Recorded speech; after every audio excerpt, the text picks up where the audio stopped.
Welcome to Nightverse lore! Oh geez, another dimension of naps! Hey there, sleepyheads, glad to have you back. Before we slip into tonight's tale, I'd love to know where in the world you're watching from and what time it is for you right now. The storm that summer night fell in whispers rather than shouts, each raindrop finding its place on the library windows, like words settling into their proper sentences.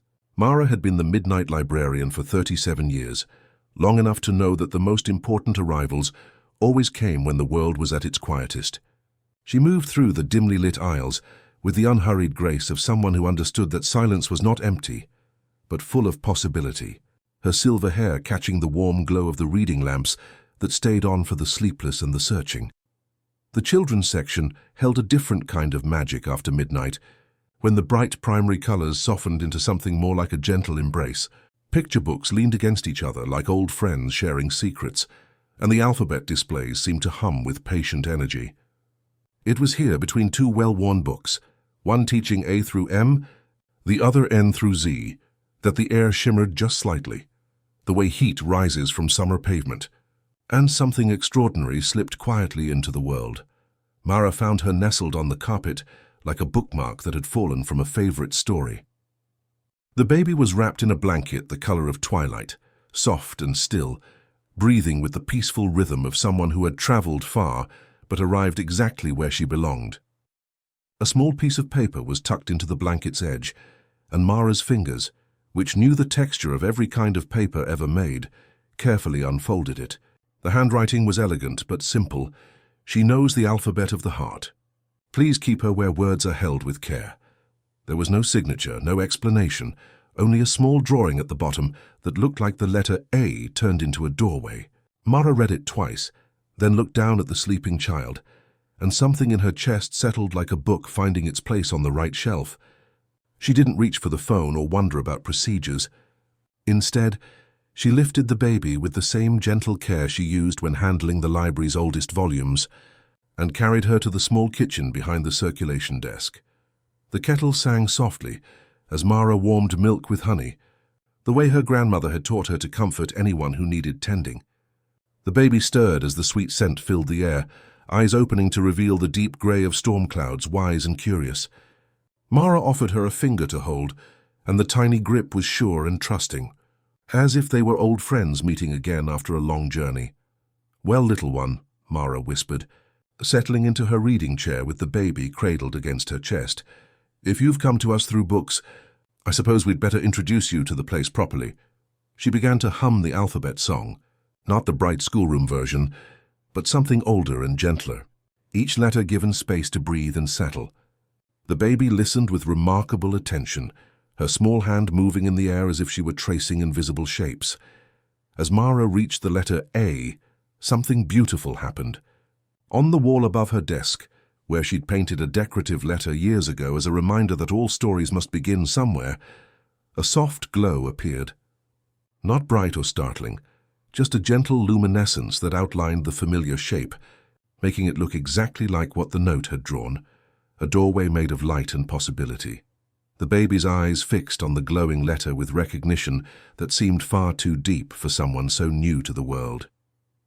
Her breathing synchronized with Mara's humming, and when the older woman paused to sip her tea, the child made soft sounds that felt like responses in a language older than words. The storm outside gentled to a steady patter, as if it too were listening to this quiet conversation between souls who had found each other exactly when they needed to. Mara continued her gentle tour of the library through words, telling the baby about the people who would visit, the man who read cookbooks but never cooked, the teenagers who came to nap because home was too loud, the woman who believed reference books could cure loneliness. With each story, the baby's eyelids grew heavier, but she fought sleep with the determination of someone who didn't want to miss a moment of this new world. "We'll call you Beth," Mara decided, the name arriving as naturally as the rain. "It sounds like breath and blessed all wrapped together." The baby's hand relaxed in hers, and the letter A on the wall pulsed once more, before settling into a steady, comforting glow. As Beth finally surrendered to sleep, her dreams were full of letters that moved like living things, each one a small door opening onto wonders she couldn't yet name, but somehow already knew.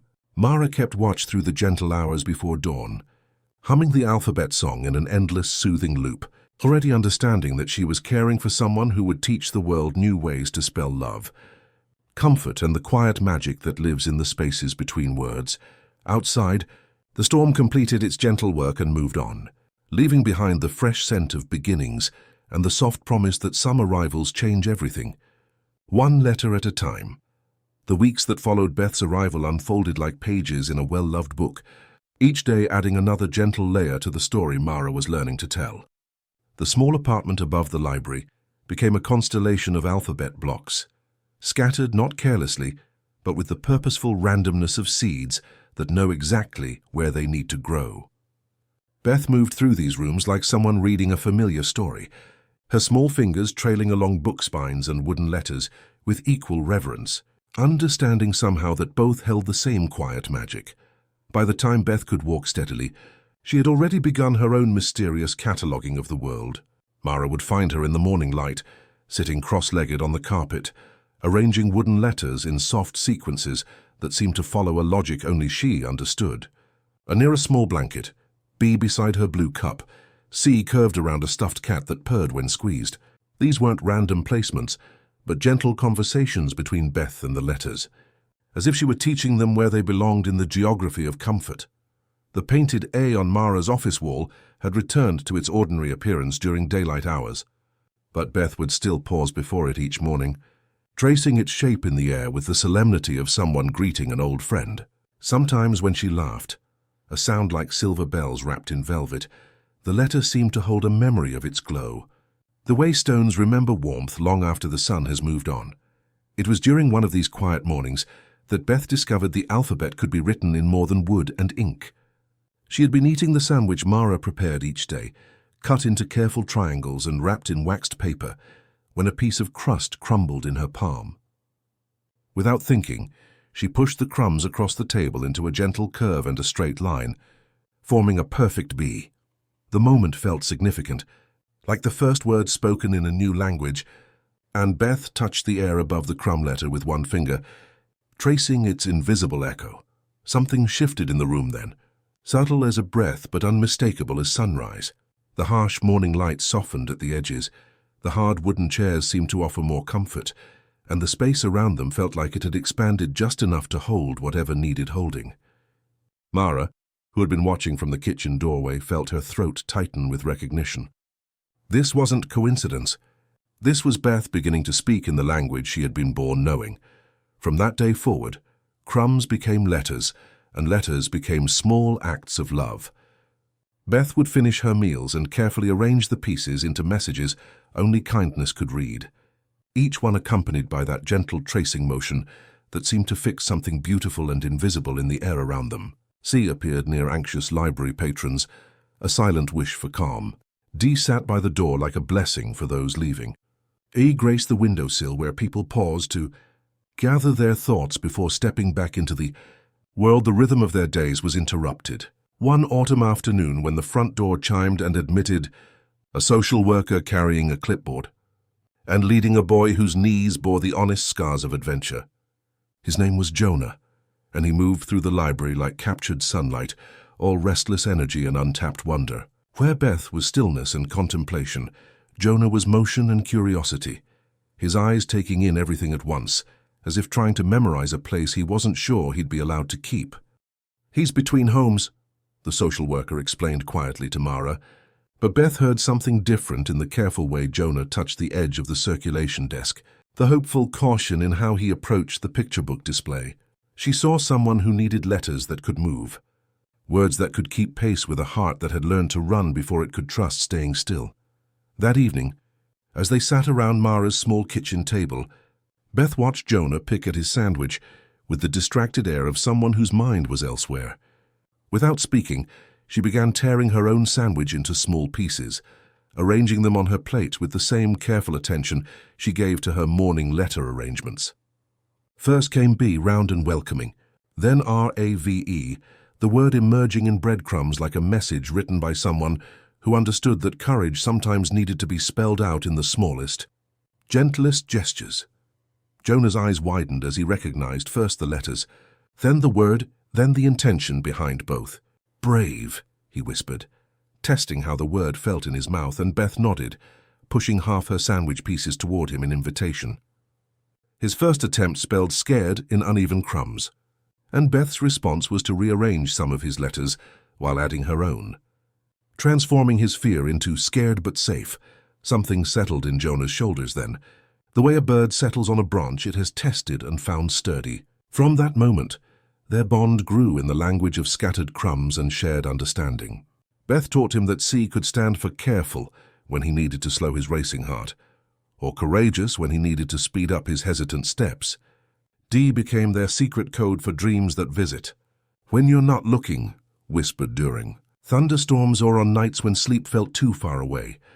As Beth traced these letters in the air above their crumb arrangements, Jonah began to notice what Mara had seen that first morning, the subtle shifting of the world around them, the way harsh edges softened into curves, the way anxious spaces expanded to make room for whatever needed to be held. The shadows in the corners of rooms didn't disappear when Beth worked her gentle magic, but they relaxed, becoming companions rather than threats, darkness that held rather than hid. Their evenings developed a rhythm as natural as breathing. After dinner, they would sit on the library carpet, Beth showing Jonah how to form letters with string, while he found words to sit beside them like friends, G and gentle, H and home, I and I'm here.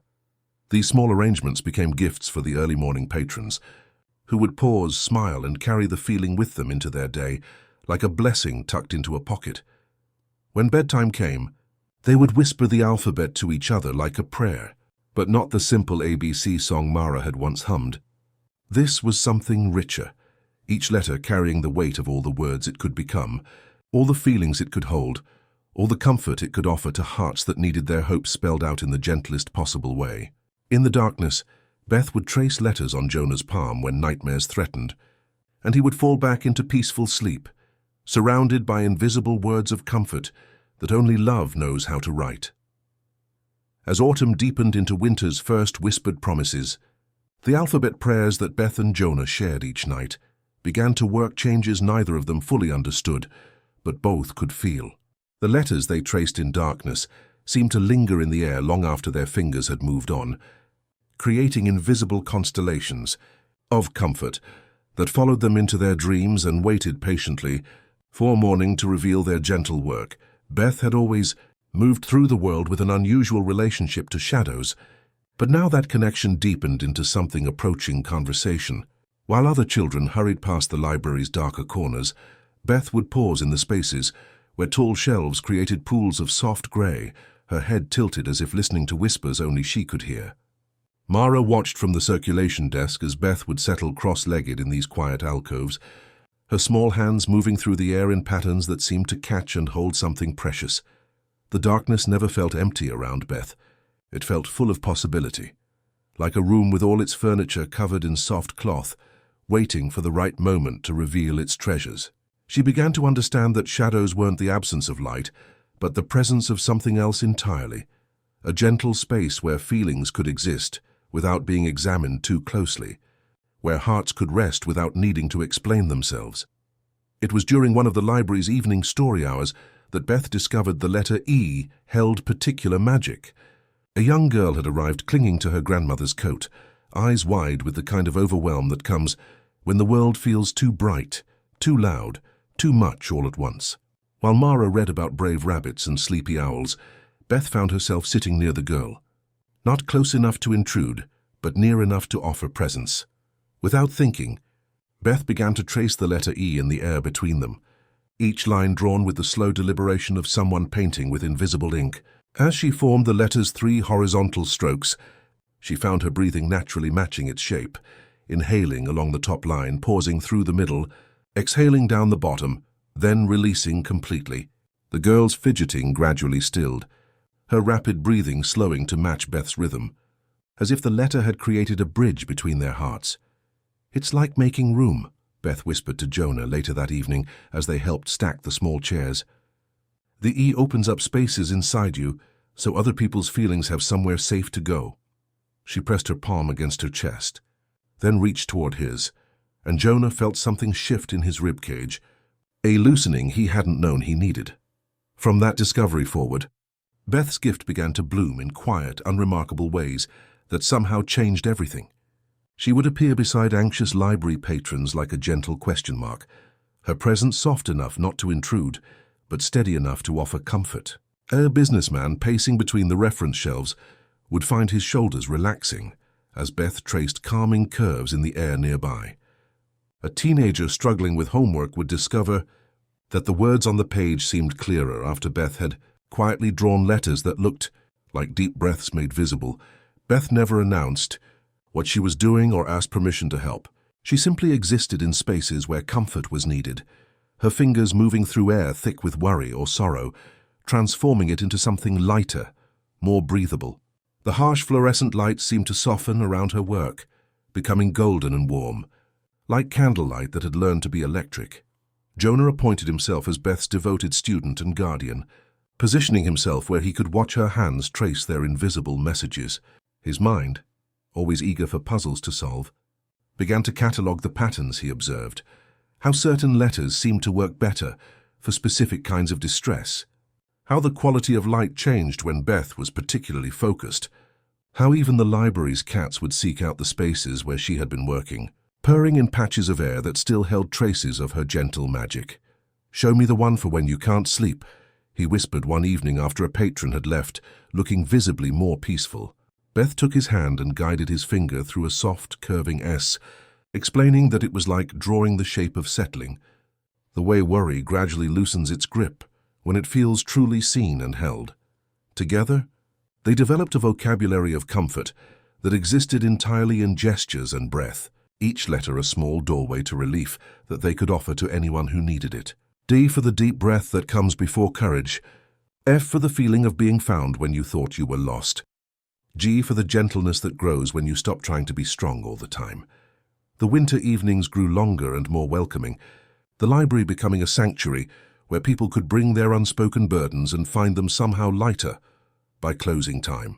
Beth and Jonah would work side by side in the children's section, she with her intuitive understanding of what each heart needed, he with his careful attention to the mechanics of kindness, both of them learning that the alphabet was really just 26 different ways to spell love into the spaces where it was needed most. As snow began to dust the library windows like powdered sugar on dark cloth, Beth traced one final letter in the air each night before sleep, a gentle O that looked like arms curved in embrace, holding all the day's small acts of comfort close to her heart, where they could grow into tomorrow's gifts. The winter that had wrapped itself around the library like a favorite blanket gradually loosened its hold, making way for a spring that arrived with the scent of wet earth and the patient promise of new beginnings. As the snow melted into gentle streams that carried winter's stories toward the sea, Beth and Jonah prepared for another kind of transition, one that would take them from the library's hushed sanctuary into the bright, bustling world of elementary school. The classroom that became Beth's second home was filled with the particular energy of 26 children learning to navigate the complex geography of being 8 years old. Fluorescent lights hummed overhead with an insistence that made some children squint, while bulletin boards declared their colorful intentions in primary shades that seemed to shout rather than whisper. But Beth moved through this brightness with the same gentle observation she brought to the library's shadowed corners, her presence softening the harsh edges, without anyone quite understanding how Mrs. Henderson, whose voice carried the warmth of someone who had spent decades learning to speak in ways that helped rather than hurried, noticed immediately that Beth approached letters like old friends. During the morning alphabet review, while other children recited with dutiful precision, Beth would trace each letter in the air with a reverence that suggested she was greeting something sacred. When the classroom noise rose to its usual crescendo of pencil tapping and chair scraping, Mrs. Henderson watched Beth settle beside a boy who had pressed himself under a reading table, seeking refuge from the overwhelming symphony of ordinary school sounds. Beth didn't try to coax him out or explain why hiding wasn't necessary.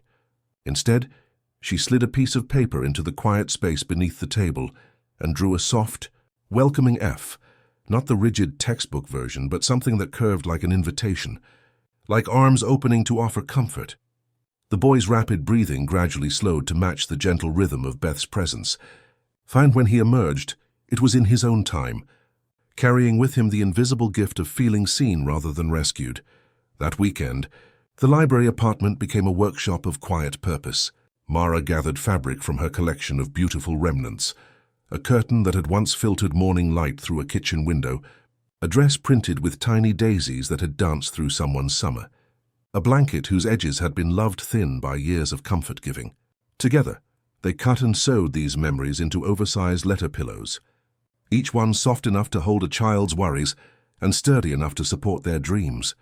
Jonah, whose hands had learned the patient art of creation by watching Mara repair books, built a low shelf from discarded library boards, sanding each surface until it felt like river stones worn smooth by gentle currents. They arranged everything in the classroom's reading corner, where afternoon sunlight filtered through windows that faced the playground, creating a space that felt separate from the classroom's urgency without being isolated from its warmth.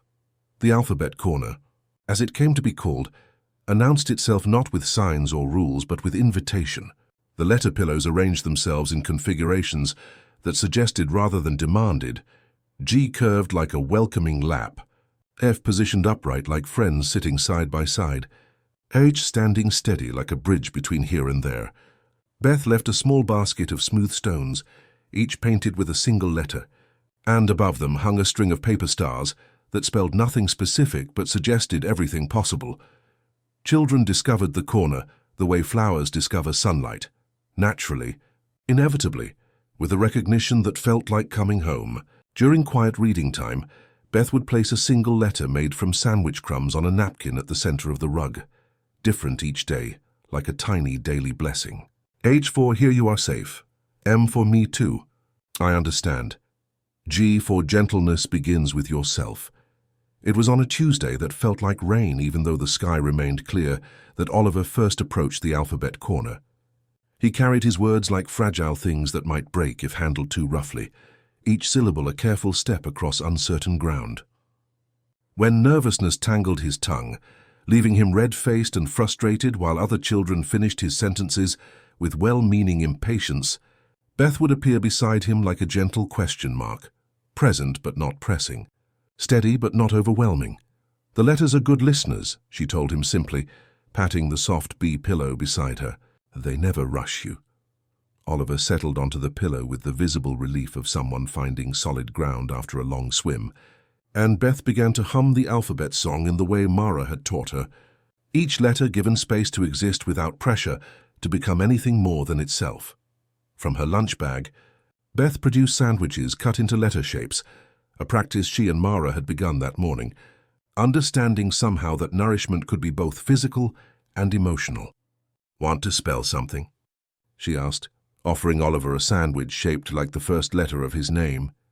We can eat the letters afterward, so the words become part of us. Other children began to drift toward the alphabet corner, like moths drawn to gentle flame. Maya arrived carrying feelings too big for her small chest, her emotions as intense and unpredictable as summer storms. Sam came with the weariness of someone who had moved too many times, tired of explaining himself to new faces and learning new rules. Emma approached with a chapter book clutched like armor, preferring the reliable company of stories to the complex negotiations of playground friendships. Beth welcomed each child with the same quiet invitation, offering letter-shaped sandwiches and showing them how to arrange the pillows in configurations that matched whatever they were carrying. F pillows for when you needed to remember you had friends, even if they weren't visible right now. G pillows for the gentleness you could offer yourself when the world felt too sharp. H pillows for hope that arrived quietly, like sunrise through bedroom curtains. As they shared their alphabet lunches, the children began to speak in the sideways manner that felt safest, not looking directly at each other, but addressing their words to the letters, as if the pillows could hold their stories without judgment. Oliver discovered he could whisper the alphabet backward with Beth, and somehow this made speaking forward feel less dangerous. The letters flowed more easily in reverse, like a river finding a new, less obstructed path. And gradually this freedom began to influence his forward speech as well. Maya learned to trace the letter E on her palm when feelings threatened to flood her small chest, creating space for whatever needed to be held. Sam found that the letter C, curved like gentle arms, could remind him that home wasn't a place, but a feeling he could carry with him. Emma discovered that H could stand for care just as easily as home, and that being present was sometimes the bravest thing of all. Mrs. Henderson watched from her desk as the alphabet corner grew into something beautiful and necessary, the way gardens grow when tended with patient love. She noticed how children who visited Beth's circle returned to their afternoon lessons with steadier breathing, how they seemed more willing to participate, how they looked out for each other with the careful kindness of people who had been truly seen. When Oliver stuttered during reading time, Emma would catch his eye and tap the letter P on her desk, their secret signal for patience. "You've got this." When Maya felt overwhelmed by math problems, Sam would quietly slide her a small piece of paper with the letter C drawn in soft curves, reminding her to be gentle with herself. These small acts of alphabet kindness rippled through the classroom like stones dropped in still water, creating circles of compassion that touched everyone. The corner became legendary among the third graders, a place where being different was simply another way of being interesting, where the language of kindness was spelled out one gentle letter at a time. Beth continued to trace invisible words in the air around her classmates, creating pockets of peace in the busy school day, teaching everyone who would listen that the alphabet was really just 26 different ways to say "you matter," "you belong," "you are not alone." As spring painted the classroom windows with the soft green of new leaves, Beth understood that her gift was growing beyond the library's walls, spreading like seeds carried on gentle wind to wherever kindness was needed most. The seasons turned like pages in a well-loved book, each one adding new chapters to Beth's story, while keeping the gentle magic of her gift intact. By 15, she had grown taller and quieter, her presence carrying the same soft authority it always had, but now tempered with the thoughtful distance that comes when someone learns to balance the weight of others' feelings with the need to tend their own heart. The alphabet corner had become legend among the younger students, passed down like a treasured family recipe, while Beth herself had begun to seek out the spaces where nightworkers and insomniacs gathered, drawn by an understanding that some of the most important healing happened when the world was at its quietest. The midnight laundromat on Elm Street existed in that liminal space between one day and the next, where the ordinary business of washing clothes transformed into something approaching meditation. The machines hummed their patient lullabies, while fluorescent lights cast everything in the forgiving glow of late-night honesty. It was here, among the gentle rhythm of spinning cycles and the soft tumble of dryers, that Beth first encountered the boy who would teach her that letters and music spoke the same language of comfort, just in different dialects. She had come with Mara's weekly laundry, a task she'd claimed not because she loved the work, but because she understood that some conversations happened most naturally when hands were busy with familiar tasks.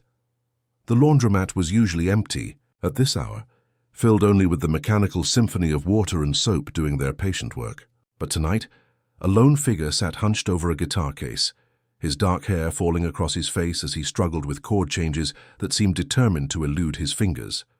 Rowan, she would learn his name was, handled his damaged music book, with the same reverence Beth brought to the library's most fragile volumes.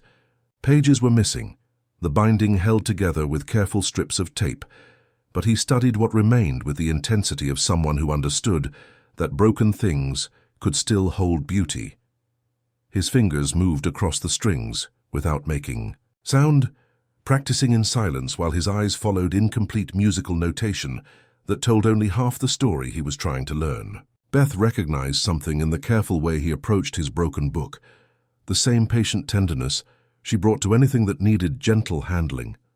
She settled into a plastic chair 2 spaces away, close enough to offer presence without intrusion, and began folding towels with the meditative attention she brought to everything that mattered. Around her, the harsh fluorescent edges softened into something more forgiving, the way candlelight makes everyone look like their kindest self.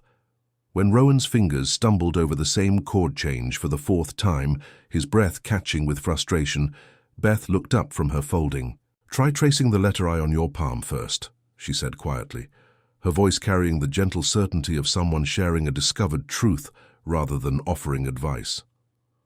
Rowan paused, his dark eyes meeting hers with curiosity rather than skepticism. Something about the way she spoke suggested experience rather than theory, as if she were sharing a secret rather than giving instruction.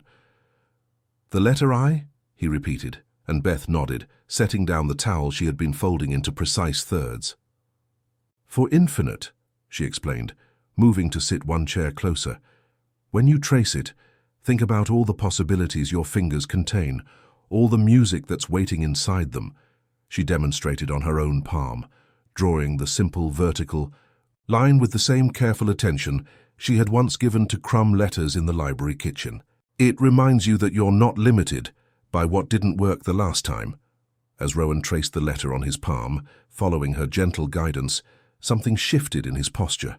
His shoulders released tension he hadn't realized he was carrying, and when he positioned his fingers on the guitar strings again, the chord change flowed like water, finding its natural course. The sound that emerged was warm and true, filling the laundromat with music that transformed the mundane space into something approaching sacred. "How did you know that would work?" he asked, wonder coloring his voice, but Beth was already tracing.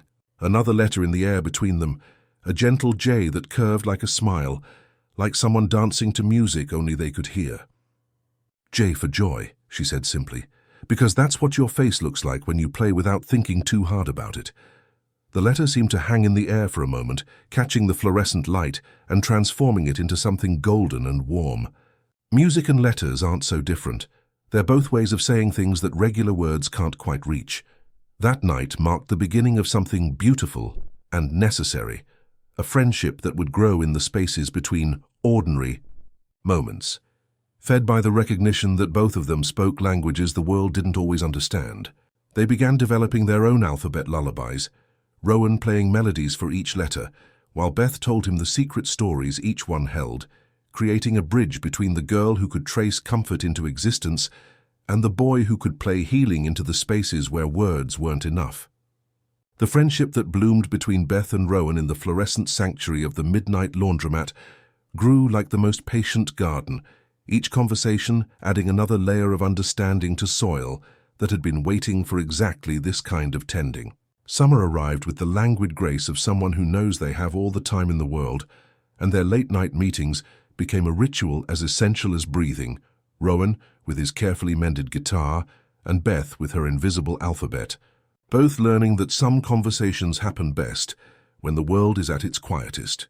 They discovered that music and letters spoke the same language of comfort, just in different dialects. Rowan would play the gentle curves of Beth's traced C, his fingers finding melodies that matched the welcoming arc of her letters, while Beth learned to trace the rhythm of his chord progressions in the air, creating bridges between sound and silence that seemed to hold more healing than either could manage alone. Their collaboration deepened into something approaching alchemy, each session revealing new ways that invisible comfort could be made audible, that musical comfort could be made visible. It was during one of these experimental evenings that Summers' patience was interrupted by a storm that arrived like a polite guest, announced by distant thunder but never demanding attention, bringing rain that fell with the steady certainty of someone who knew exactly where each drop belonged. The storm departed as quietly as it had come, but it left behind a gift that would change everything. Every light in town blinked out simultaneously, not with drama, but with the gentle finality of someone closing a well-loved book. The laundromat fell into velvety darkness, but Beth had never been afraid of shadows, and Rowan had learned to trust his fingers to find music, even when his eyes couldn't guide them. In the sudden quiet that followed the machine's wheeze into silence, they created something neither had planned, but both immediately recognized as necessary. Beth began tracing letters in the air, with more intention than ever before, each one seeming to catch and hold some of the darkness's gentle energy, while Rowan played melodies that gave her invisible words weight and substance. Through the large windows they watched as neighbors emerged from powerless houses, families gathering on porches, children discovering that this particular darkness felt different, softer, like being held rather than hidden. Word traveled in, the mysterious way that hope moves through small communities, and by the next evening, people began arriving with candles and battery-powered lanterns, drawn not by their laundry needs, but by something beautiful happening in the space between, the girl who wrote comfort in the air, and the boy who played healing into the spaces where words weren't enough. Beth organized what she called alphabet by candlelight, each evening focused on a different letter and all the comfort it could hold. The first night belonged to K, and she placed one of her soft letter pillows at the center of their impromptu circle, its familiar shape illuminated by the warm glow of mason jar candles that neighbors had contributed like offerings to a gentle altar. K is for kindness, Beth announced softly, her voice carrying easily in the unaccustomed quiet, the kind that makes you share your soup, or your stories, or just your presence when everything else feels uncertain. Mrs. Chen brought her elderly mother, who hadn't slept well since her husband's passing. The Hendersons arrived with their twin toddlers, who had been struggling with nightmares. Sarah from the flower shop came with her teenage daughter, carrying anxiety like a stone too heavy to put down, but too precious to abandon. As the week progressed, and the power remained stubbornly absent, their gatherings grew into something approaching ritual.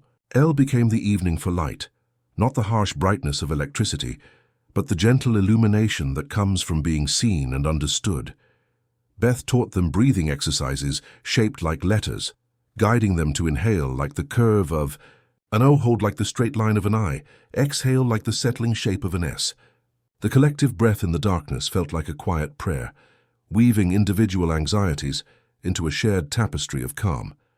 Rowan's guitar became the soundtrack to these impromptu community gatherings, each melody a soft echo of Beth's traced letters, each chord a gentle embrace for the collective heart. Children who had been initially restless in the unfamiliar darkness discovered that this particular kind of night held different rules. They could whisper during the music, could lean against their parents without being reminded to sit up straight, could trace letters in the air alongside Beth and feel something shift in their small chests.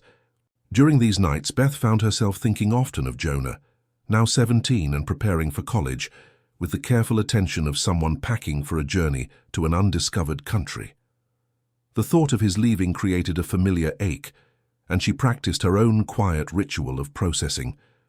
After the gatherings dispersed, she would sit by the library window, tracing M in the condensation on the glass, M for missing you, letting the quiet sorrow settle within her like sediment in still water.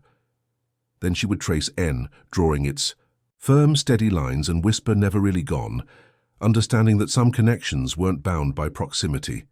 When the streetlights flickered back to life a week later, they illuminated a neighborhood that looked the same, but felt fundamentally different, as if the darkness had washed away something harsh and left behind only what was worth keeping. The candles were blown out, but their warmth lingered in the shape of letters no one had to see to trust. And Beth knew that some kinds of light, once kindled, never really go out. The light that returned to the streets carried with it something more precious than electricity, the memory of what the town had discovered in darkness. And Beth found herself walking through familiar spaces that now held the invisible residue of shared comfort. The week of candlelit gatherings had planted seeds in hearts that had forgotten they were gardens, and people moved through their days with the gentle confidence of those who had been truly seen and found worthy of kindness. But Beth felt something stirring within her, a recognition that comfort, like letters, needed a permanent home where its quiet wisdom could reside beyond borrowed moments. It was during one of her morning walks that Beth noticed the empty storefront on Maple Street, its windows dusty with abandonment, but somehow patient, like someone waiting for exactly the right conversation to begin. The space had once housed a flower shop, then briefly a bakery, but now it stood hollow, filled only with possibility and the kind of quiet that suggested readiness rather than emptiness. Beth pressed her palm against the cool glass and traced a gentle O on its surface, watching the letter catch the morning light before fading into invisibility. "It wants to be something helpful," she told Mara over breakfast, spreading honey on toast cut into the shape of an H. "I can feel it when I walk past, like it's holding its breath, waiting for the right purpose to find it." Mara, whose intuition had been honed by decades of understanding when books were ready to find their readers, nodded with the recognition of someone who trusted such feelings completely. Within a month, through a combination of Mara's careful savings, the town's quiet enthusiasm, and what could only be called gentle magic, the empty space transformed into something that had never existed before, but felt immediately essential. They didn't tear down walls or install bright fixtures. Instead, they honored the existing quiet, letting the old bones of the building whisper their readiness for new purpose. The Midnight Alphabet Museum opened without fanfare. Its doors simply unlocked one evening when the first insomniacs began their restless walks through streets that now held more comfort than they once had. Each room was dedicated to a single letter, designed not for education, but for contemplation. Each space crafted to hold whatever visitors brought with them. Beth shaped each room like a sentence that would be read slowly. The M room became her masterpiece, a gentle maze of blankets sewn together in soft curves, paths that led nowhere urgent, but gave restless minds something to follow when thoughts moved too quickly to catch. Children called it the Cotton Labyrinth, but adults loved it too, discovering that tenderness sometimes required surrendering dignity, and that was perfectly acceptable. At the heart of the maze, Beth placed a small table with smooth paper and thick pencils, where visitors could write lines that might never be read aloud, and a bell tiny enough that only a fingertip could ring it. The N room embraced the night with a ceiling painted deep indigo, speckled with constellations that spelled out words of comfort in shapes only the patient could decipher. Jonah had contributed this gift before his departure, climbing ladders to paint stars that formed never alone and new beginnings for those who needed reminders written in light. Visitors could recline on soft mats and gaze upward, letting the quiet enormity of the painted sky settle their restless thoughts.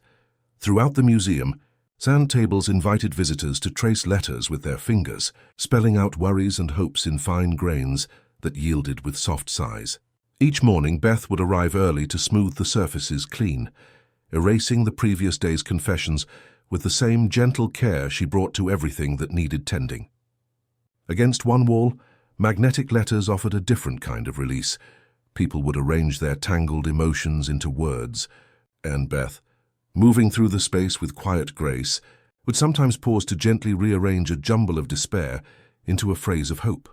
The sandwich tradition found its permanent home in a small counter crafted from an old librarian's desk. Here, alphabet cookie cutters transformed ordinary bread and fillings into edible letters, and a hand-painted sign declared, "Feed your body, spell out your heart." The offerings were simple, peanut butter and honey, cheese and tomato, but visitors received them with the reverence of people being nourished, in ways that went deeper than hunger. Word of the museum traveled in the mysterious way that necessary things make themselves known, carried not through advertisements, but through the quiet testimony of people who had found something they hadn't known they were looking for. Sarah, who had brought her anxious daughter to the candlelit gatherings, became a regular visitor to the E-room, where she practiced breathing exercises shaped like the letter's 3 horizontal lines, feeling her chest expand to make room for whatever needed to be held. A teenage boy who worked overnight shifts discovered the S-room during a difficult week when home felt dangerous. He traced the letter's curves in the sand over and over, following its gentle path from tension to release, finding in its shape a reminder that difficult things could soften, that rigid situations could find new ways to bend without breaking. Beth moved through these spaces like a curator of tides, adjusting a pillow here, smoothing sand there, tracing letters above visitors' shoulders, and watching the air soften as if warmed from within. She didn't offer solutions or advice. She offered spaces shaped by letters where people could find their own healing. When Jonah visited the week before leaving for college, he walked through each room with the careful attention of someone memorizing a beloved landscape. In the J room, where prisms cast dancing letters of light across the walls, he traced the familiar shape in the sand table one final time. "It's like you've built a place where feelings can go to be safe," he said, and Beth nodded, understanding that some gifts were meant to grow beyond the people who first discovered them. The museum never advertised its hours because it was always open to anyone who needed it. Its doors unlocked like an embrace that never grew tired of welcoming. Between midnight and dawn, when the world felt most fragile, people could find their way to rooms designed specifically for whatever they were carrying, where letters waited patiently to transform burdens into something lighter, something that could be carried forward into the growing light of another day. The museum settled into the town's rhythm like a gentle heartbeat, and Beth learned to tend its quiet spaces the way gardens are tended, with patient attention and the understanding that some growth happens in darkness. She would arrive each evening as streetlights began their soft vigil, walking through rooms where visitors traced letters in sand tables and arranged magnetic words into prayers they couldn't quite speak aloud. But it was during the autumn, when leaves turned the color of old books, that Beth began to notice Mara's breath growing thin as tissue paper, each inhale a careful negotiation with air that seemed increasingly precious.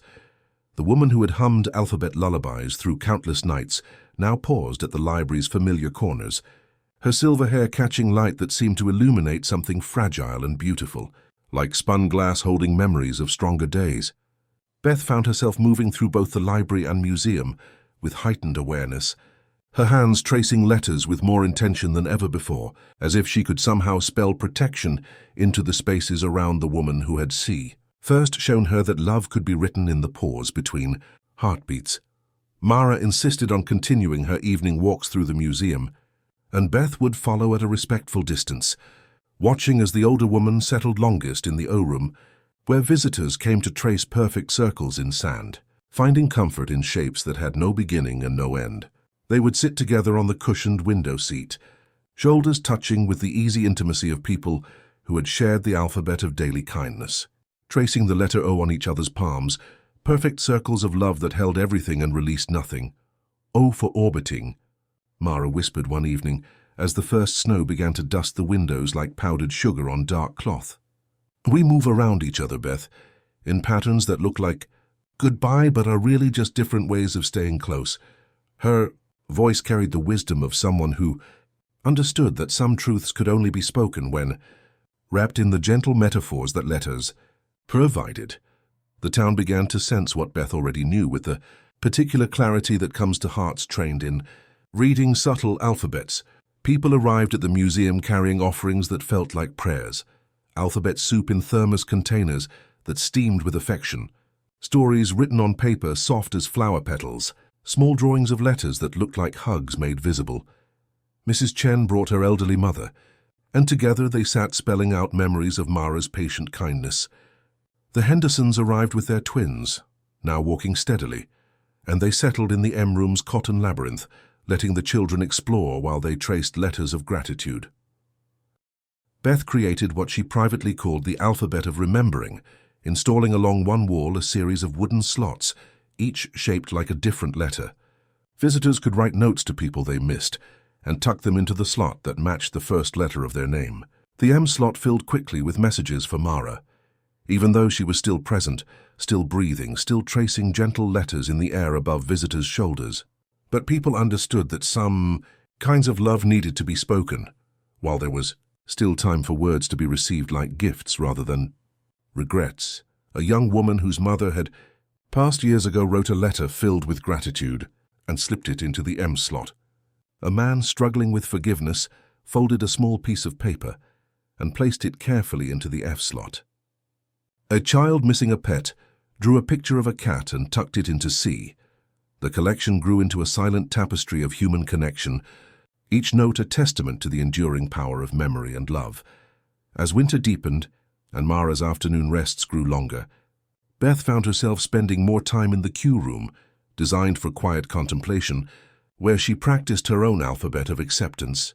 Grief, she discovered, did not arrive as a storm but as mist, needing space and a slow wind to settle properly. She traced letters that spelled out the truth she was learning, that loving someone fully meant holding them with open hands, ready to let them move into whatever orbit came next. Rowan returned from a brief tour of neighboring coffee shops, his guitar case covered with new stickers, but his music unchanged, still gentle, still perfectly matched to Beth's invisible alphabet. He found her in the O-room one midnight, tracing circles in sand with the meditative attention of someone practicing a particularly important prayer. Together, they created a lullaby for the letter O, his guitar finding melodies that matched her traced circles, both understanding they were composing something that would need to be remembered long after the last note faded. On the night when Mara's breathing finally settled into the deepest quiet, Beth was beside her, tracing the entire alphabet on her still hand, a love letter written in the language they had shared. G through Z, then back to A. the circle completing itself like the letter O that had become their symbol of love that orbits but never truly leaves. The room filled not with sorrow but with profound peace, as if the very air had absorbed all the kindness Mara had given to the world. The museum continued to welcome its midnight visitors, but now it held something additional, the invisible presence of someone who had learned that the most important letters were the ones that lived in the spaces between words, in the breath between one moment of kindness and the next, in the eternal orbit of love that never really says goodbye, only until we meet again in the next letter of the story. The library apartment learned a different kind of silence after Mara's passing. Not empty but expectant, like a room holding its breath before a gentle conversation begins. Beth moved through the familiar spaces with new reverence, understanding that she had inherited more than books and comfortable chairs. She had been entrusted with the continuation of something beautiful and necessary. The painted A on the office wall seemed to pulse with quiet encouragement, as if reminding her that every story must find its own way to begin again. One letter at a time, the museum continued its midnight vigil, welcoming the sleepless and the searching with the same patient grace it had always offered. But Beth found herself tracing letters with deeper intention now, each invisible word carrying not just comfort, but also the weight of continuing Mara's legacy. The M slot in the alphabet of remembering overflowed with messages, each one a testament to the quiet ways the silver-haired librarian had touched lives simply by being present when presence was needed most. It was during one of these contemplative evenings, as Beth folded laundry in the familiar fluorescent sanctuary where she had first met him, that Rowan reappeared. He didn't arrive with fanfare or explanation, simply materialized in the doorway like a question finding its answer, his guitar case leaning against his shoulder like a faithful companion. His hair was longer now, his eyes holding stories of cities that had never quite felt like home, and his guitar case bore new stickers from places that had taught him the difference between traveling and belonging. "I heard," he said simply, his voice carrying the weight of understanding that went beyond words, and Beth nodded, gesturing to the empty chair beside her with the easy grace of someone who had never stopped expecting this moment. "The music felt incomplete without you," she replied, and something in both their shoulders settled, like instruments finding their proper tuning after a long journey. He picked up his guitar not to play but simply to hold it, his fingers tracing familiar curves, while Beth began to trace the letter Q in the air between them. Q for the quiet that held everything without needing to speak. They walked back to the apartment together, their footsteps creating a gentle rhythm on sidewalks that seemed to remember their shared history. In the days that followed, they developed new rituals around the letters that had brought them together. Q became their symbol for the quiet moments before dawn, when the world felt suspended between dreams and waking, when they could sit with tea and trace invisible letters that spelled out the comfort of being understood without explanation. R emerged as Rowan's letter, representing not just his name but his return, the way he had found his way back to her, to the town, to the familiar comfort of their shared language. At midnight, after the museum's last visitors had drifted into the gentle darkness, they would make sandwiches in the small kitchen, Beth cutting bread into letter shapes while Rowan arranged fillings with the careful attention of someone composing a love song in edible form. It was during one of these peaceful evenings that Beth noticed a young woman hovering near the museum's entrance with the particular hesitation of someone who needed permission to hope. She moved through the rooms with the careful attention of someone reading a love letter in a language they were still learning to understand, her paint-stained hands suggesting an artist's relationship with creation and color. The woman introduced herself as Nia, speaking in whispers that revealed she had learned to make herself small in a world that often felt too large and demanding. She had driven hours after reading about the museum in a newspaper article that had somehow found its way to her kitchen table during a week when she needed exactly this kind of miracle. Her work painting signs had begun to feel heavy, she explained, as if the letters were carrying more weight than they should. Beth settled beside Nia in the S-room, both of them tracing gentle curves in the sand tables, and began to speak about the secret alphabets that lived in the spaces between ordinary words. She watched as something in Nia's shoulders began to release, the same settling she had witnessed in countless visitors who discovered that their burdens could be spelled out and somehow made lighter through the simple act of being witnessed. Letters can hold light, Beth explained softly, tracing a gentle N in the sand beside Nia's S, watching how the two shapes seemed to complement each other like a conversation written in curves and angles, not the harsh kind that demands attention, but the gentle kind that offers comfort in darkness. Over the following weeks, Nia became a regular presence in the museum, her artistic eye bringing new possibilities to Beth's intuitive understanding of what each space needed.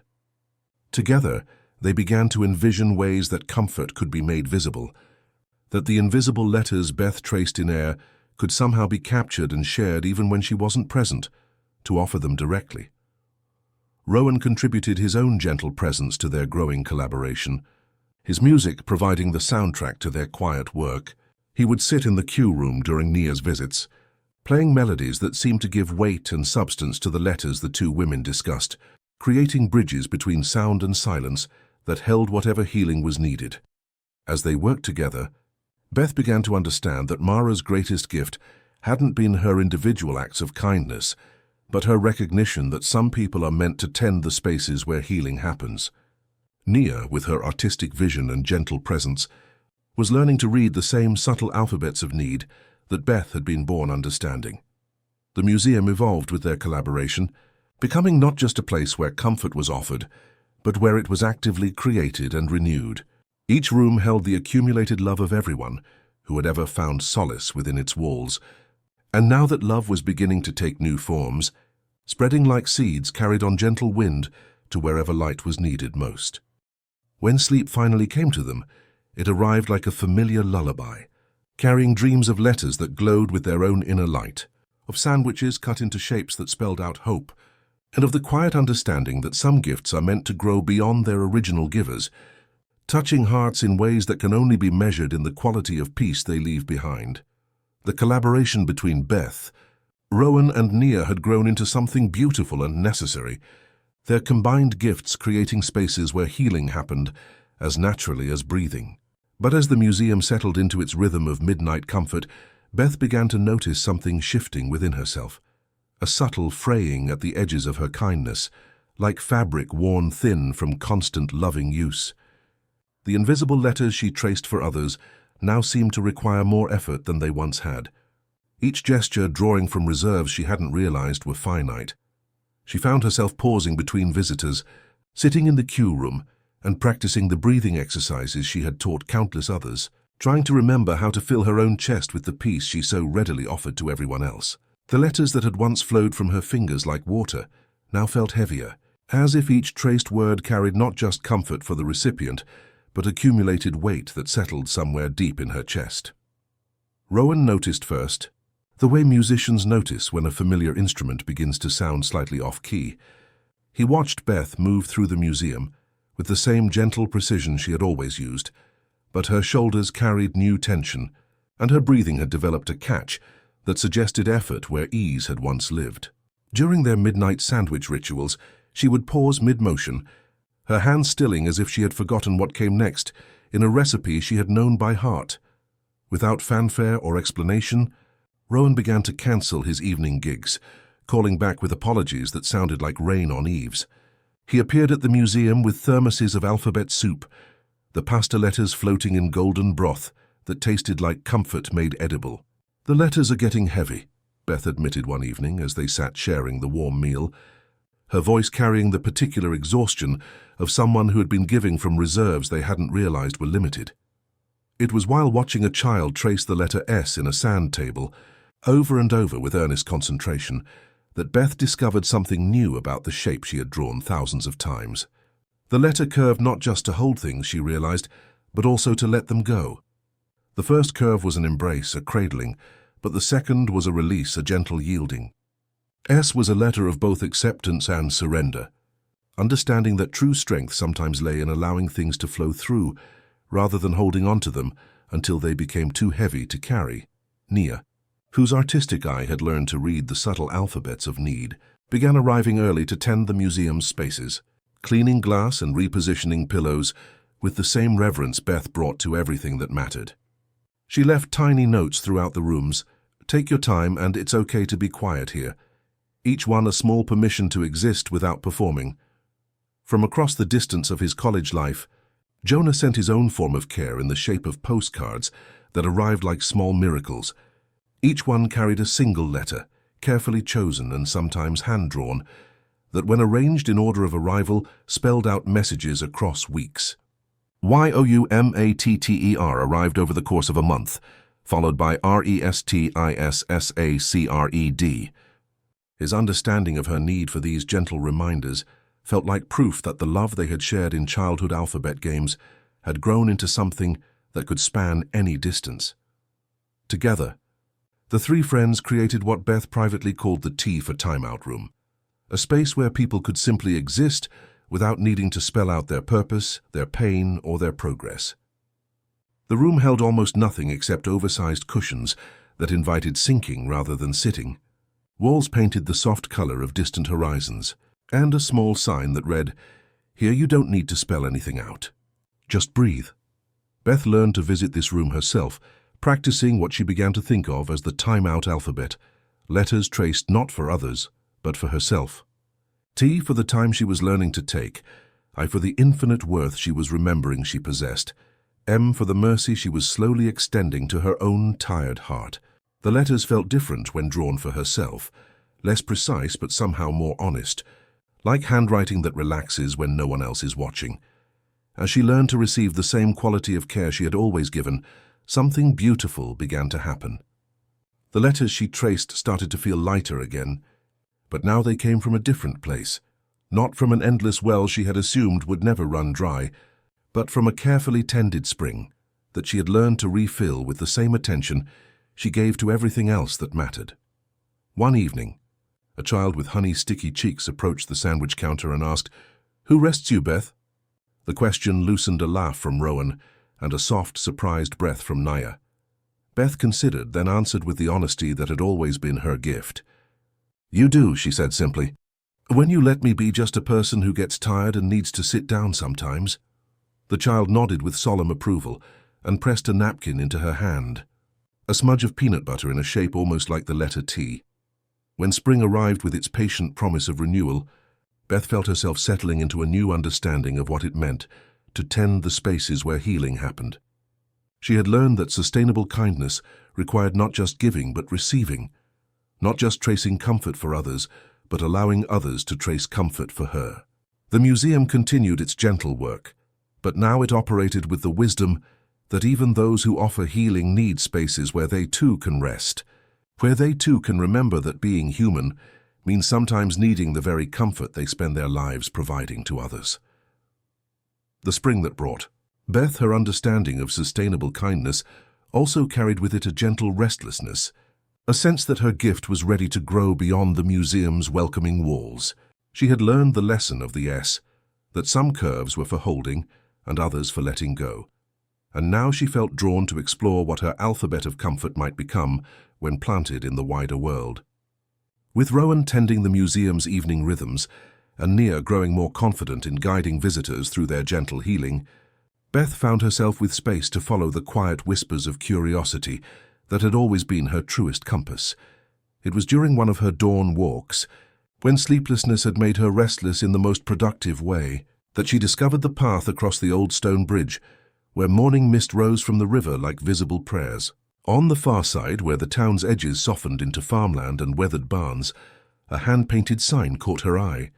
The letters seemed to hold their own gentle luminescence, even as sunrise grew stronger around them. And the words, "Fresh eggs, gentle hens," carried something more than information, something that felt like an invitation written in light itself. The cottage that sat at the end of the winding path looked like a comfortable period at the end of a well-written sentence, surrounded by gardens where even the vegetables seemed arranged with an artist's eye for beauty. From the workshop came the scent of linseed oil, and something indefinable that smelled like captured sunlight, and Beth found herself tracing the letter V in the air as she approached, understanding somehow that she was about to meet someone who shared her particular way of seeing the world. Vera emerged from her workspace like someone stepping out of a favorite story, her silver hair streaked with paint that caught the morning light, her hands bearing the honest stains of someone who worked with materials that required both patience and faith. She was mixing colors in small jars, creating shades that seemed to hold more than pigment: hope in the form of golden yellow, comfort in the shape of soft blue, peace painted in the gentle green of new leaves. "You're the girl who traces letters in the air," Vera said without preamble, her voice carrying the matter-of-fact warmth of someone who understood that magic was simply another word for paying attention to what mattered most. "I've heard about your museum. Letters that comfort the heart need places to rest when you're not there to draw them." Beth settled onto a wooden stool, worn smooth by years of contemplation, watching as Vera continued her careful mixing.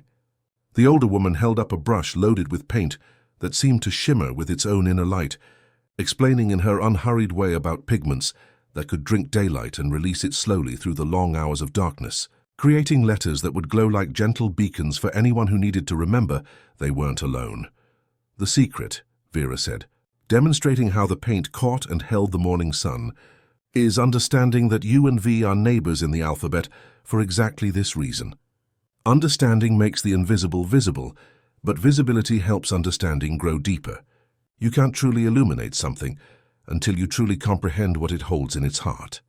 Together, they began the patient work of learning each other's languages.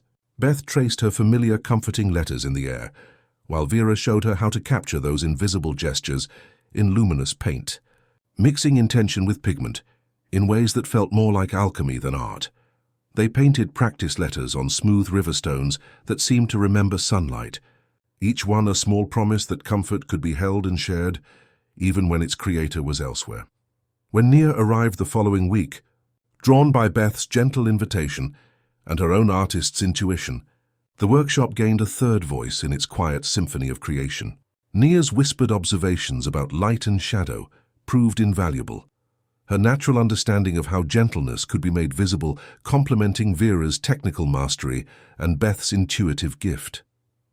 Under their combined guidance, she learned to paint letters that didn't just glow but seemed to breathe with their own inner peace. Their first community project appeared on the side wall of the museum, a gentle A that glowed with the same welcoming warmth as the painted letter in Mara's old office. During the day, it looked like ordinary paint, but as evening fell, it began to emit a soft luminescence that drew visitors like the kindest possible flame. Children pressed their hands against the glowing letter, feeling its warmth seep through their palms, while adults paused to trace its familiar shape with fingers that remembered childhood. Lessons about beginnings, as word of the glowing letters spread through the mysterious networks that carry news of beautiful things. The three women expanded their gentle mission throughout the town. They painted the soft, curving S on the wall beside the hospital's quiet room, a glowing reminder that some things were meant to be released. The letter E, with its open arms, appeared on the ceiling of the youth center, offering a silent embrace to teenagers who visited during the difficult hours when being young felt too heavy to carry alone. Each mural was different, reflecting both the needs of its location and the particular gifts of its creators. Vera brought decades of understanding about how light could be captured and made to last. Beth contributed her intuitive knowledge of what each heart needed to feel held. Nia added her artist's eye for composition and her whispered wisdom about making space for quiet souls to find their place in a loud world. The alphabet murals became part of the town's gentle heartbeat, glowing steadily through the darkening evenings like love letters written in light itself. People began planning their evening walks to pass by different letters, collecting their glow like gentle blessings, spelling out their hopes in the sequence of their journey. Beth understood that she had learned something essential about making kindness sustainable. Sometimes the most important gift was teaching others to create the comfort they needed, ensuring that healing could continue glowing softly through every night. Long after the original painters had gone home to rest, the luminous letters that now adorned the town's walls had taught the darkness new ways to be gentle, transforming evening walks into quiet pilgrimages where comfort could be found glowing softly on brick and stone. Beth moved through these illuminated spaces with deepening understanding. She had never been meant to battle the shadows that lived in human hearts, but rather to befriend them, to teach them the alphabet of healing that turned monsters into misunderstood feelings seeking only to be witnessed and held. It was beneath, the glowing W that Vera had painted on the old bookstore wall, that Beth first encountered the young mother whose sleepless nights had become a familiar ache in the neighborhood. Sarah stood with her baby sleeping against her shoulder, her own eyes wide with the particular exhaustion that comes when love feels too big and fragile to trust to rest. The painted letter pulsed gently in response to her presence, as if recognizing someone who needed exactly the comfort it was designed to offer. Beth settled beside her on the small bench that had appeared beneath the mural, placed there by understanding hands who knew that glowing words sometimes needed witnesses. Together they traced the letter W in the air, Beth's invisible gestures complementing the visible glow, creating layers of comfort that seemed to thicken the night air with possibility. W for whispers, Beth said softly, understanding that Sarah's wakefulness came from thoughts that moved too loudly through the quiet hours. Sometimes the biggest feelings need the smallest words to feel safe enough to settle. She traced another W, slower and more deliberate. Welcome. Welcome the worry because it shows how much you love. Warmth. Wrap that worry in warmth instead of pushing it away. Worth. Your worth isn't measured by how perfectly you can sleep or how fearlessly you can love. As Sarah's breathing synchronized with Beth's gentle rhythm, something in her shoulders released, and for the first time in weeks, she felt the relentless grip of new parent anxiety loosen enough to allow a full settling breath. The baby stirred and sighed, as if sensing the shift in the air around them, then nestled deeper into sleep. A few evenings later, Beth encountered Mr. Henderson tending his small garden with movements made stiff by more than age. His breathing came shallow and quick, each inhale a careful negotiation with air that seemed reluctant to fill his chest completely. The tightness wasn't physical. Beth understood. It was the particular knot that forms when grief and loneliness weave themselves around the heart, until even simple breathing becomes complicated. She offered to help with the weeding, and as they worked side by side in the gathering dusk, she gently took his weathered hand and began to trace the letter X on his palm. X marks the spot, she explained, her finger moving with the reverence of someone performing a sacred ritual. The place where extraordinary meets ordinary, where all the big feelings we carry cross with the simple act of being here now. She guided his hand to his chest, placing his palm over his heart. Breathe into the X, Mr. Henderson. Let it be the crossing where everything can converge and everything can be released. He closed his eyes, and with Beth's steady presence beside him, took the deepest breath he had managed in months, a long, sighing inhale that filled his lungs and eased the knot in his chest. Feeling the extraordinary comfort of full breath, meeting the ordinary moment of a garden at twilight, these individual encounters began to weave themselves into something larger, and Beth realized that her alphabet of comfort had grown beyond her capacity to trace letters for each person who needed them. The community itself had become literate in the language of gentle healing, people naturally gathering beneath the glowing letters, not just to receive comfort but to offer it, their shared presence creating circles of understanding that extended far beyond what any single person could provide. It was from this recognition that the alphabet sandwiches emerged, not as a planned program, but as a natural evolution of the town's growing fluency and comfort. Beth began setting up a simple table in the museum's kitchen once a week, providing soft bread and alphabet cookie cutters alongside the invitation for people to bring whatever they were carrying. The concept was gentle in its simplicity. Choose 2 pieces of bread, write down whatever feeling needed attention, place it between the bread like the filling in a sandwich, then eat it, not to make the feeling disappear, but to transform it from something that felt overwhelming into something that could be digested, integrated, made part of oneself in a more nourishing way. It's about acknowledging what we carry, Beth would explain to newcomers, holding it gently between 2 pieces of understanding, and letting it become part of us in a way that feeds rather than depletes. Rowan provided soft guitar melodies that made honesty feel safer, while Nia moved through the gathering with the quiet grace of someone who understood that the most profound healing often happened in the spaces between words. As Beth watched people trace letters in breadcrumbs and share the communion of acknowledged burdens, she understood that her gift had found its truest expression, not in individual acts of comfort, but in teaching a whole community to read and write in the language of holding each other's Hearts with the gentleness that every feeling deserves. The alphabet sandwiches had woven themselves into the town's gentle rhythm like a lullaby that everyone knew by heart. Each weekly gathering adding another layer to the community's growing fluency in the language of comfort. Beth moved through these evenings with the quiet satisfaction of someone who had learned that the most sustainable gifts were those that taught others to create their own healing, watching as neighbors traced letters in breadcrumbs and shared the communion of acknowledged feelings with increasing confidence and grace.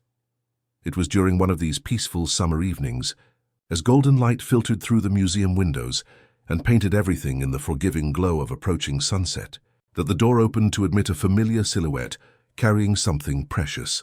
Jonah stood in the doorway with his backpack still dusty from travel, and beside him, holding his hand with the fierce grip of someone who had claimed him completely, was a little girl whose eyes held the particular brightness of someone discovering that the world contained more wonder than she had dared to imagine. "Auntie Alphabet," she declared the moment she saw Beth, the name arriving like a gift that had been waiting its entire existence to find exactly the right recipient. Lily was 5, with fingers that moved like small dancers, and a voice that carried the pure, unburdened music of someone who expected kindness because it had always been freely given. Beth knelt to embrace her, feeling something in her chest expand to make room for this new relationship that felt both completely fresh and ancient as starlight. Jonah watched this meeting with the quiet pride of someone who had carried stories across great distances, understanding that some introductions were really reunions between souls who had always known each other. "She's heard all about the lady who knows the secret words," he explained, his voice carrying the warmth of someone who had traveled far and discovered that home was less a place than a feeling of being completely understood. Together, they explored the museum with Lily leading the way, her small presence transforming familiar spaces into territories of fresh discovery. In the sandbox behind the building, Beth guided her fingers to trace letters in the warm sand, while Lily invented elaborate stories about where each letter preferred to live. "I lived in apple trees," she declared with absolute certainty. B made its home in butterfly gardens, and C curved itself into the gentle arc of crescent moons, where it could watch over sleeping children. Beth found herself falling in love with letters all over again, through the eyes of someone encountering them as friends, rather than symbols. When they walked to the river one afternoon, Lily discovered a smooth stone worn into the gentle shape of a Y, and Beth explained that it stood for yesterday, not as something lost, but as wisdom that flows forward like the river itself, carrying what it has learned into whatever comes next.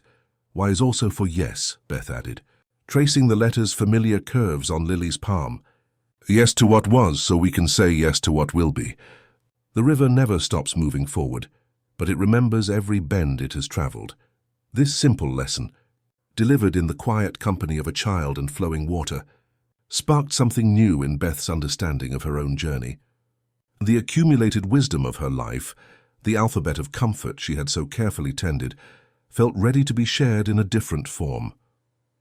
With Nia's artistic eye guiding the visual elements and Rowan's gentle melodies providing inspiration during late-night writing sessions, Beth began to create what would become the soft alphabet.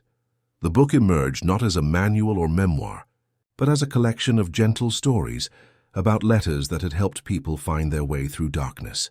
Each page focused on a single letter, offering simple ways to trace healing into spaces where it was needed most, accompanied by Nia's watercolor illustrations that made invisible gestures visible on paper.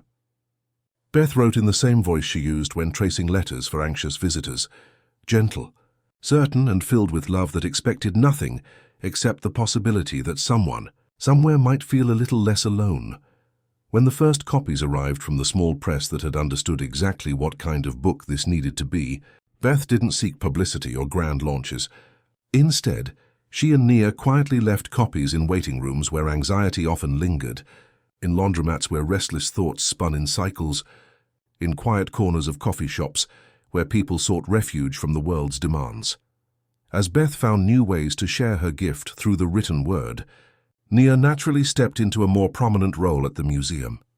Her whispers had grown steadier, her presence more assured, and she began leading evening tours with increasing confidence. Her explanations of the glowing murals and sand tables carried her own unique blend of artistic insight and gentle empathy, always ending in the N-room beneath the painted constellations. "Finally," Nia would say, her voice soft but clear, "we come to Z, the letter that looks like someone sleeping peacefully, a gentle zigzag from one dream to the next. It reminds us that rest is not an ending but a journey, that even in our deepest sleep we are held and safe." She would trace a large, invisible Z in the air, a final blessing of peace, and the room would settle into profound quiet. Beth, watching from a respectful distance, understood that her alphabet of the heart had grown beyond anything she could have imagined, not just a story she told, but a living legacy that breathed and expanded through every person who had learned to read and write in the language of kindness, one gentle letter at a time. The seasons that followed moved with the gentle persistence of autumn leaves learning to let go, each one adding depth to the story Beth was living, rather than urgency to its telling. Lily had grown from a 5-year-old who believed letters lived in apple trees into a thoughtful 10-year-old who understood that some truths could only be spelled out in the quiet spaces between heartbeats. The museum had become as essential to the town as breathing itself, and Beth found herself settling into the profound satisfaction of someone whose gift had found its perfect expression in the world. But it was during the autumn, when leaves turned the color of old prayers, that Beth began to notice changes in Rowan, subtle at first, like music played in a slightly different key. His fingers, which had always found their way across guitar strings with the confidence of someone speaking their native language, began to hesitate in ways that had nothing to do with forgotten chords and everything to do with a body learning new limitations. "I feel like a page that wants more margin," he told her one evening as they sat in the museum's queue room, his guitar resting silent across his knees. His voice carried the same gentle certainty it always had, but now it held something additional, a recognition that felt less like defeat and more like acceptance of a different kind of song. The doctor spoke their language when the tests came back, understanding somehow that these were people who preferred truth, delivered gently, rather than facts announced with clinical detachment. "A quiet illness," he explained, "not a storm but a tide. Something that would ask them to slow rather than fight, to deepen rather than resist." Rowan listened like a musician considering a set list and chose the songs that felt true. Presence over performance, clarity over combat, home over heroics. Together, they began to transform their living space into an alphabet of comfort, designed specifically for this new chapter. B became the language of blankets, soft as captured clouds, and arranged in gentle configurations that invited rest without demanding it. M filled their rooms with music, not the bright performances of earlier days, but something quieter, more concentrated, like whispers that carry more weight than shouts. L positioned itself near the eastern windows, where morning light could paint everything in the forgiving glow of new beginnings. Here they would sit together as dawn wrote love letters across the sky, Beth tracing invisible words on fogged glass, while Rowan hummed melodies that seemed to give her letters weight and substance. Lily contributed her own gifts to their quiet household, arriving one afternoon with a collection of smooth river stones, each one painted with a single letter in colors that seemed to hold their own gentle luminescence. "For when words feel too heavy to say out loud," she explained, with the wisdom of someone who had learned that love could be spelled out in infinite variations. She placed an H beside Rowan's favorite chair, H for hope, for holding, for the eternal here that exists in the space between heartbeats. As Rowan's energy learned to move more slowly, their love found new expressions in the language they had always shared. Beth would trace entire conversations on his palm during the quiet hours when speaking felt like too much effort, messages of comfort spelled out in the gentle pressure of fingertip against skin, declarations of love written in the alphabet that had brought them together and would hold them through whatever came next. On evenings when pain made sleep elusive, Beth would trace the letter P on his chest, her fingers moving with the reverence of someone performing a sacred ritual. "P for peace," she would whisper, "for the place where all the music settles when it's ready to rest." Sometimes the letter seemed to pulse beneath her touch, not with visible light but with something deeper, a warmth that spread through his chest and eased the tension that had been holding his breath too tightly. The museum continued its gentle work under Nia's increasingly confident guidance, but now it held an additional layer of meaning. A living demonstration of love that could adapt to any circumstances, comfort that could be spelled out in infinite variations, depending on what each heart needed most. On a night that smelled like rain on warm pavement, the scent that had accompanied every threshold of Beth's life, Rowan settled against her shoulder with the deep sigh of someone finally ready to rest completely. The air in the room grew soft and still, filled with the profound peace that comes when love is so complete it needs no words.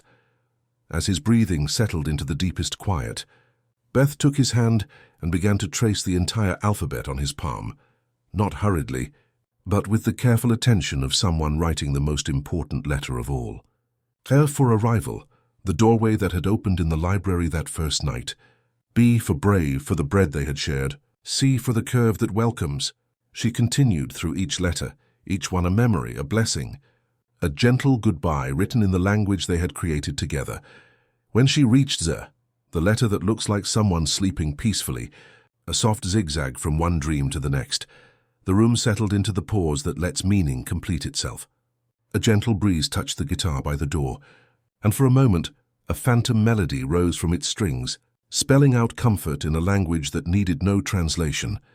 His guitar remained exactly where he had left it, and on mornings when sunlight touched its strings just right, it would hum with the ghost of melodies they had created together, offering peace to anyone who paused long enough to listen to the music that love leaves behind, spelling out eternity one gentle note at a time. The years that followed moved like pages turning in a well-loved book, each season adding depth rather than urgency to the story Beth was completing. Her hair had begun to silver at the temples, catching morning light the same way Mara's once had, and she found herself moving through familiar spaces with the unhurried grace of someone who understood that some stories were meant to be savored rather than rushed toward their conclusions. On her porch that faced the library where everything had begun, Beth would sit with afternoon tea and watch clouds form letters in the sky that only she could read. Sometimes they spelled out gentle messages, a soft M from Mara, a playful R from Rowan, but more often, they simply reminded her that the alphabet lived everywhere. For those who had learned to look with the right kind of attention, the museum continued, its quiet work under Nia's gentle stewardship, and Beth would visit in the evenings, like someone returning to a favorite poem. Nia's whispers had grown into a voice that carried exactly the right blend of authority and tenderness, always ending tours in the Z room where visitors could rest, beneath painted stars that spelled out, "Comfort in constellations only love could read." Children, who had once traced letters in Beth's sand tables, now brought their own children, teaching them that B could stand for brave and C for careful, passing down the language of kindness like a treasured family recipe. Lily, now a young woman whose presence carried the same quiet authority Beth had once possessed, would visit on Sundays with her son Finn, whose curious eyes held the particular brightness of someone discovering that the world contained more wonder than he had dared to imagine. "Auntie Alphabet?" Finn asked one afternoon, tugging on Beth's sleeve as they walked past the library. "Where do letters come from?" Beth smiled, looking toward the familiar brick building that had always been her lighthouse, spelling out home in the distance. "They come from everywhere, little one," she whispered, taking his small hand and guiding his finger to trace a slow, deliberate S in the air. "They come from the space between a sigh and a smile, from the courage it takes to begin again, from the quiet understanding that grows between two hearts." She watched his eyes widen with recognition, the same wonder she had seen in countless faces over the years. "Every letter is a tiny door, Finn, and behind each door is a world waiting to be discovered, a feeling waiting to be named, a comfort waiting to be shared." The alphabet of remembering had become a living archive of the town's collective heart, its wooden slots filled with messages that testified to lives touched by gentle kindness. Beth would often sit there in the quiet hours, tracing the letters of beloved names in the air, feeling their presence not as absence but as an enduring echo in the very fabric of the museum. Letters arrived regularly from across the country, children who had discovered the soft alphabet and learned to trace comfort into their own lives. A little girl in Texas who taught her stuffed animals the alphabet every night before bed. A teenager in Maine who painted glowing letters on their bedroom wall. Grandparents who read the book to grandchildren who lived too far to visit, but close enough to love. Each letter was a small miracle, proof that the seeds Beth had planted, without knowing exactly what garden they would grow into, had taken root in hearts she would never meet, but had somehow touched.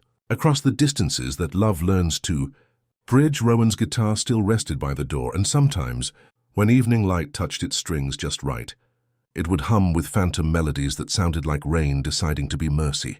The painted A in the old library office still glowed softly on quiet evenings, welcoming new arrivals who needed reminders that every story must begin somewhere. As the sun set behind the familiar buildings that held decades of her gentle work, Beth understood that her story had found its perfect shape, not in dramatic conclusions, but in the quiet understanding that some gifts are meant to grow beyond their givers, touching hearts in ways that can only be measured in the quality of peace they leave behind. She didn't chase conclusions or demand endings. Instead, she let each letter of her life settle like alphabet blocks arranged by gentle hands, understanding that every conclusion was simply another way to spell beginning, and that the most important stories were those that taught others to write their own chapters in the language of kindness. In the space between Y and Z, Beth understood that her alphabet had become eternal, living not in books or museums, but in the hearts of everyone who had ever learned that comfort could be traced in the air, that healing could be written in invisible ink, and that the most profound magic happened when someone taught another person that no one ever had to carry their feelings alone. And with that, she stretched into the stars, spelling out peace in the constellation of her dreams. Thanks for spending this time with us. Sleep well. Everything's gonna be okay, man.